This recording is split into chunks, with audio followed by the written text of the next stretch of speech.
kusimamisha ile injili yake na kwenda kwa Baba. Alijua ya kwamba ameacha watu ambao wataendeleza ile injili. Bwana Yesu asifiwe. Kwa maana wale ambao walioacha, alijua ya kwamba tayari ndani yao walinikaribisha. Bwana Yesu asifiwe. Walimkaribisha Yesu.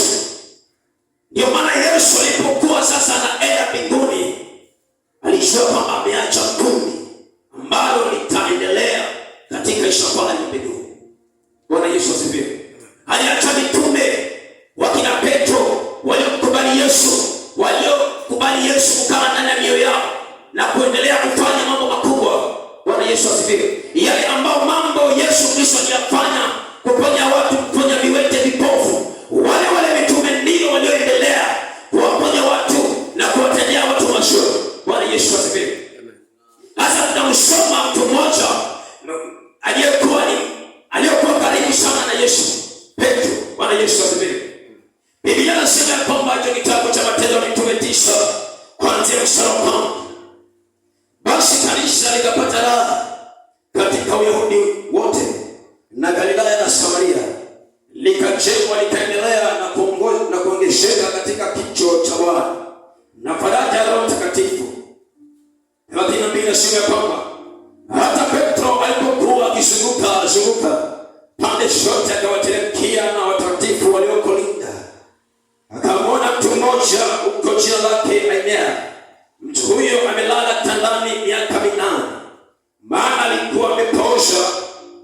Petro akamwambia Ainea, Yesu Kristo akuponya, ondoka ujitandikie. Mara akaondoka, na watu wote walioko Linda na Sharoni wakamwona, wakamgeukia Bwana. Bwana Yesu asifiwe.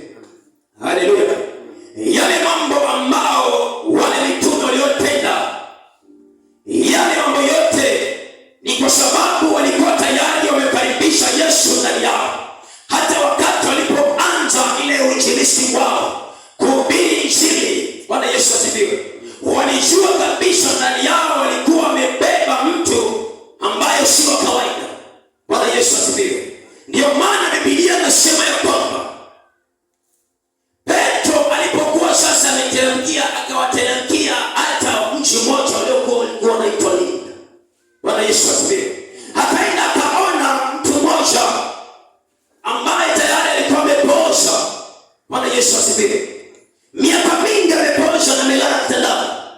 Lakini Biblia inasema ya kwamba wakati Petro alipomwona na akamwambia, alimtamkia tu maneno kidogo, akamwambia kwamba Yesu Kristo akuponya, inuka na wewe. Bwana Yesu asifiwe.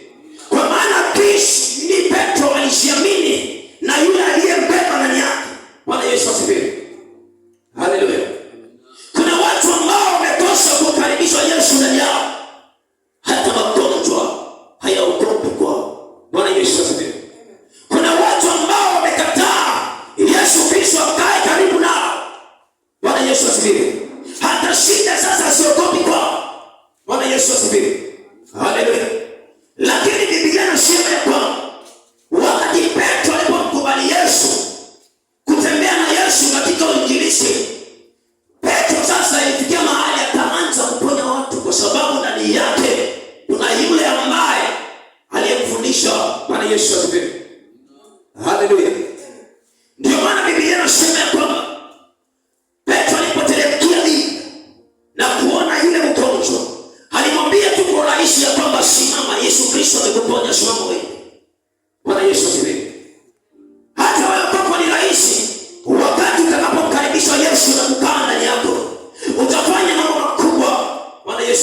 Yesu asifiwe.